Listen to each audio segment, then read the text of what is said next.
Welcome back to Studio 134. Thank you for joining us today. I am Alex Street, and we are talking to David Bissell. Nope, that's a joke. April Fool's Day. Alec, welcome back to the video podcast. I want to have you on for April Fool's Day and also to conclude this month's the March's theme of following Jesus. We wanted to interview you because you do a lot of things around here. You're an unsung hero. I've known you for quite some time. You coach Rebalance. You're involved with the Tough Mudder trainings. You do all this great technological stuff out on the interwebs with the YouTubes and the Instagrams. We wanted to flip the scene a little bit and give you some of the camera time as well. So cool. Hopefully you'll enjoy this as well. This episode today is sponsored by our good friends over at Elevate Clothing and Apparel. Elevate for the mind, body, and spirit. Alec, you are an academic in college, so you train your mind. You work out at CrossFit and with the Tough Mudder, so you and your partner keep your body in shape. Talk about your soul training and your partnerships with Jesus to close out this theme. Is Jesus a good spotter for you? I would say so, yeah. Yes, what exactly what exactly would you like me to talk about? Praying, your relationship with Jesus on a regular basis. Is it a day-to-day rhythm with you? Is it something that you think about when you're at work, or what's your method like? Are there things that you do in the car on the way to work? Yeah. Things like that. For sure. So for me, I try as much as possible to create as much structure and routine in my life as I can, because I find that I tend to thrive off of that better. So for me, a lot of the times that looks like first thing in the morning when I wake up, I open the Bible app on my phone, and I always watch the verse of the day videos, do that little devotional there, and then on my way to the gym, I have worship music on and just, try to worship God on my way to the gym. And then after the gym, I try to spend about an hour or two reading the Bible and studying that, and then trying to just, as much as I can, be praying with God constantly throughout the day. But sometimes it's easy to get busy, and that doesn't always happen, so... Yeah, that's very popular, that kind of method, kind of starting your day, not just with a cup of coffee or whatever you're into, but just kind of taking that first breath with Jesus and orientating your day off that kind of energy. So have you done that your whole life? I have not. That's actually just been kind of like a recent thing I've been starting to do over probably the last 3 or 4 months or so. Before, I just wasn't as intentional about having routine, about working out 5 days a week. When I didn't have a constant pattern, I found that a lot harder. So I would definitely sometimes skip days and just not be super consistent with it as much as I would like to be. So I've found that starting my day out like that just helps me out a ton. So yeah, definitely, it's a ritual. It's a good habit, and it's just a good way to greet the day and go about the day. And you're real busy between school and here, so you need that energy. Exactly. So you've been working with everybody that you've been interviewing, obviously, through these themes. We've talked about fear and love, and now our relationships with Jesus, following Jesus. What are some things that have stood out to you? Some takeaways? Yeah.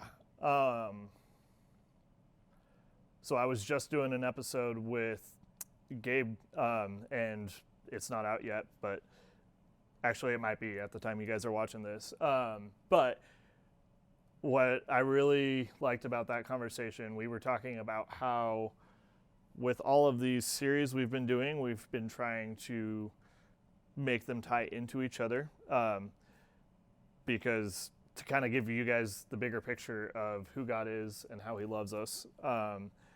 But it was also really cool in that conversation because we were talking about our personal lives and our stories and like how everything that's happened in our lives leads up to where you currently are, and how God uses every piece of that, whether that's times that you're following him and like really chasing after him, or even if it's like times that you're running away from God and doing things that aren't helpful for your relationship with him. He can still use that. He still has power in that. And that was really cool to have that conversation, because he completely does do that. So Yeah, I completely agree. With all of our contact points on a weekly basis with young people that need to know a little bit more about us, the vision you had, I think, for these video podcasts, to kind of get like an insider scoop of what are these folks that are our coaches, our trainers, our mentors in some cases, what is their methods, what are some of their pro tips, what have their experiences like, and it's super enlightening to see like who has followed Christ, before they even became an academic, who has fallen away from the church and has come back to the church. Anthony had some incredible insight of like, I haven't always been a good Christian. And I think that it's great to learn something about my colleague that him and I have in common, that, yeah, sometimes I feel like I should be walking a straighter path. And, how can I lean on my colleagues in their practices, and how are our students always looking to us about walking in faith as well. So that's been great. So is there any favorite scripture, any favorite readings, anything of your own that you'd like to share at this time? Anything that over the 3 months that you really wanted to circle back on and reinterpret your own way, or something of your own that you want to share? Sure. Yeah, well, I will say one thing I've been doing recently that's just been really cool. It's really kind of helped me have like a fresh, almost new perspective on the Bible and just everything that happens there, because there's a lot.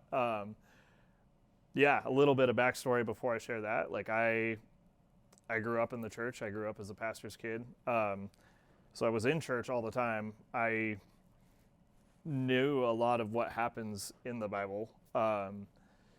But yeah, I don't know. Like I always had a hard time applying that to myself, if that makes sense. Yeah, theory versus application. Exactly. That's one of my favorite exercises. Exactly. So something that I started doing just a couple weeks ago, actually, but has been just a really cool experience. And just almost, I feel like God has just been giving me fresh new eyes, through his word, which has been really cool, is like I've been watching this show called The Chosen, if anyone's heard of that. It's they make it very clear that it's not scripture and it's not a replacement for scripture, but what it is it's a show about the life of Jesus and his disciples and what that looked like. And so there are a lot of events that do happen in the Bible. And of course there are times where they probably give more insight to what that might have been like, go into more detail in the show. But it's been really cool watching that, because I've been watching that and then been trying to find okay, where does this happen in the Bible? Does this happen in the Bible? And what's been really cool about that is I've been seeing things in the Bible that I didn't even realize were connected as I'm watching that. So that's been just kind of mind-blowing, and just kind of really showing me wow, God,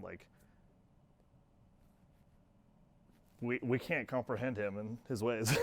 Some of the things he does, and some of the things that are even in the Bible are so out there, almost I don't think we would think to piece that together. But if you look at the bigger picture, it is pieced together, and it does connect dots, and it just draws more glory to him. So that's been a really cool thing for me in my relationship with God recently.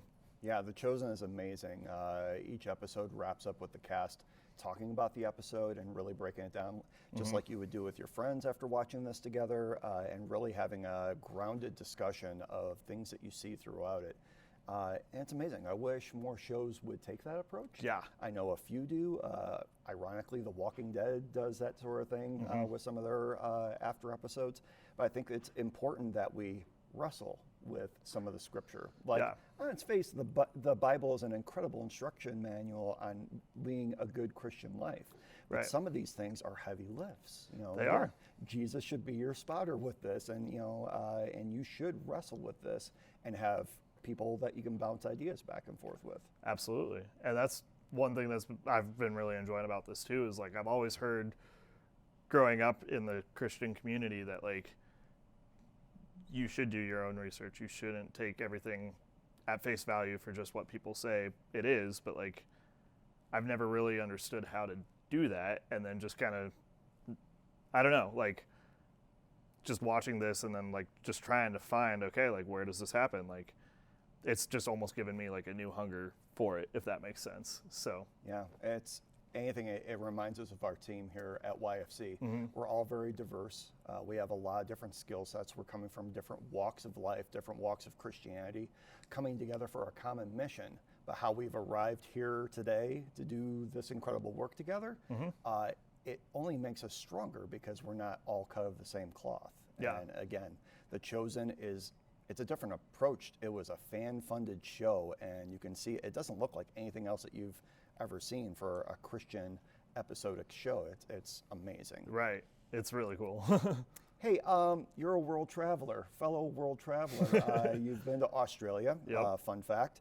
What took you there, and what called you to study in Australia for a while? Yeah. So, so as I was saying earlier, like I grew up in a church. I grew up as a pastor's kid. My dad was a worship pastor, so I got really into music at a young age. And so I was always playing on the worship team at church and leading worship in youth group and stuff growing up. And I really wanted to continue pursuing music. And kind of like, yeah, my parents wanted me to go to college. I wasn't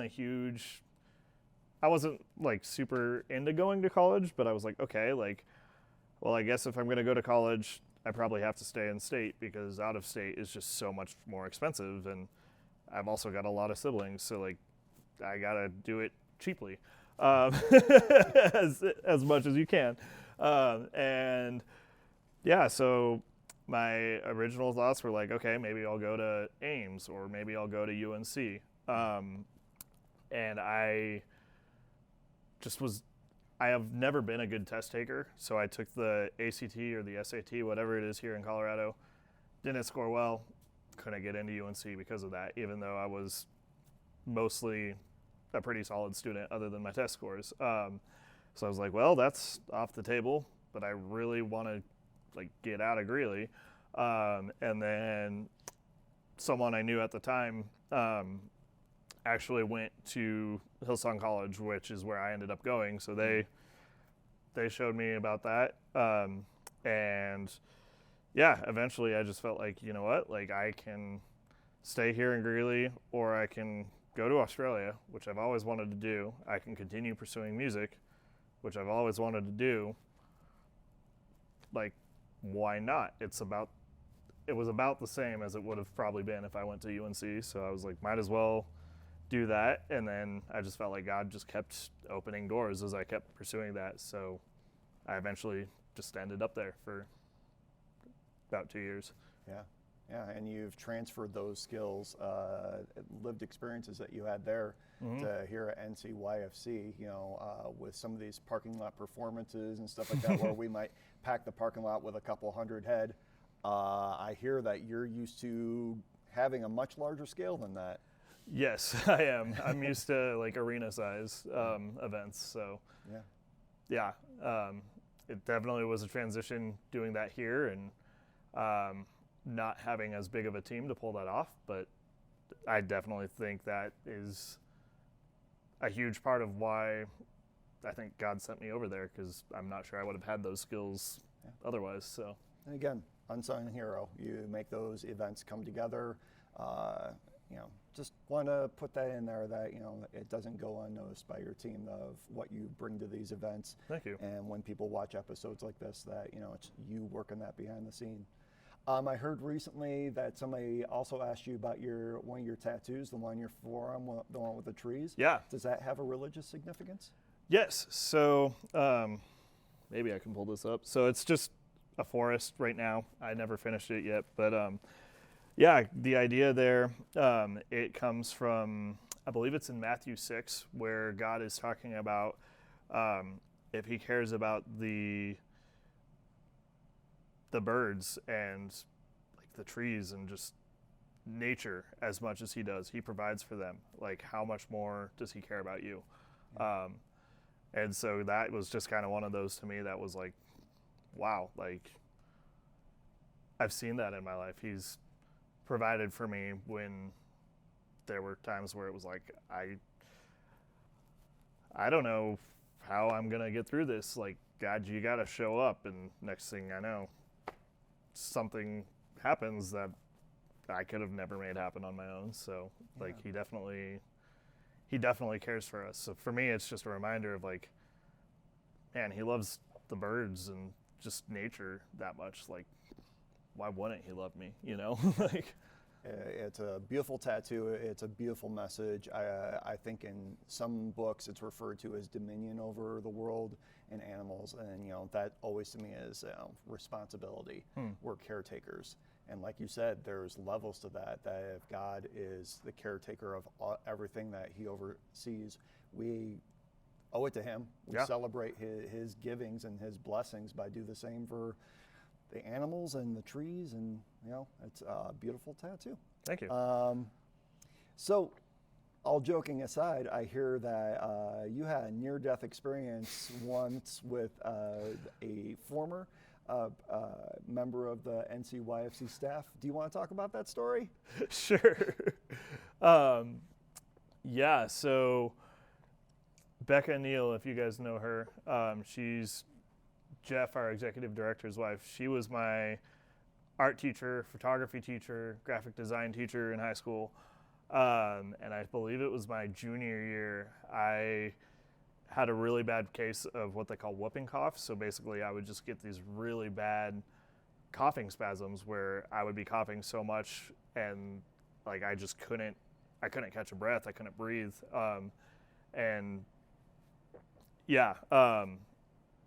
I'm not going to share a lot of detail just because it's gross, but I just couldn't catch a breath, and it happened in one of her classes, and I'm pretty sure they almost called an ambulance on me because I just could not get air. It was terrifying. It happened a lot for the course of like 2 or 3 months. So the NCYFC family has been here for you for a while, huh? Oh yeah. That's awesome. I won't out Jeff for giving me that detail for this interview, but oops, I just did. We also searched high and low for apparently when some stuff was getting moved around this building, one of your old art notebooks that you had in Becca's class was hidden away in some box that randomly showed up to the workplace, and we went looking for that thing to ask you about your former artwork, but couldn't find it. Okay. So, well, I don't know if anything in there was actually good. So. I have a suspicion that you have it in your desk somewhere, so if you ever want to show that. I honestly have no idea where that is.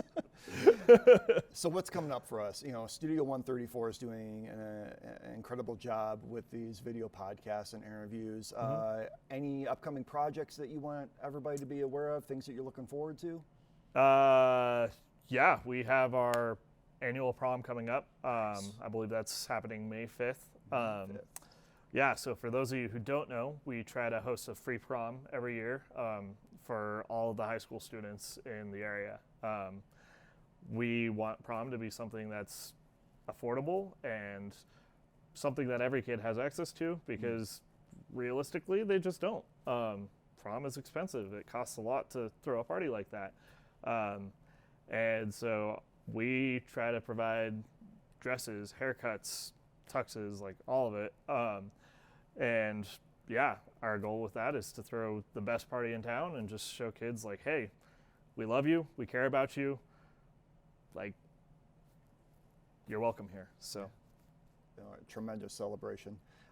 Your run times for the Tough Mudder training are phenomenal. I always appreciate having someone faster than me to chase after. So keep up your hard training with that and showing up for these kids in the community. That, absolutely. You know, it's just a wonderful gathering. It's not just for the Tough Mudder event itself. We really wanted to get a group together that wanted to celebrate their physical selves in a way for God.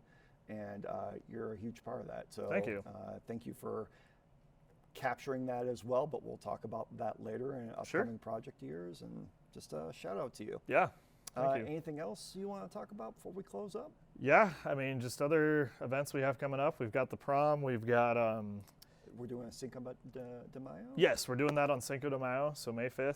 Okay. We're doing a big competition we do with the city of Milliken every year on May 6th. And then, Golf tournaments? yes, we have a golf tournament fundraiser. I forget the exact dates of that. Do you I don't happen to know remember what off the that top is? of my head. Nope.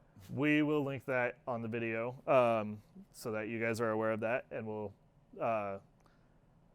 I'll see if I can post a QR code or something so that it's easy for you guys to sign up. But we will have the golf tournament this summer. That's a big fundraiser to help us essentially be able to fund everything that we are doing here.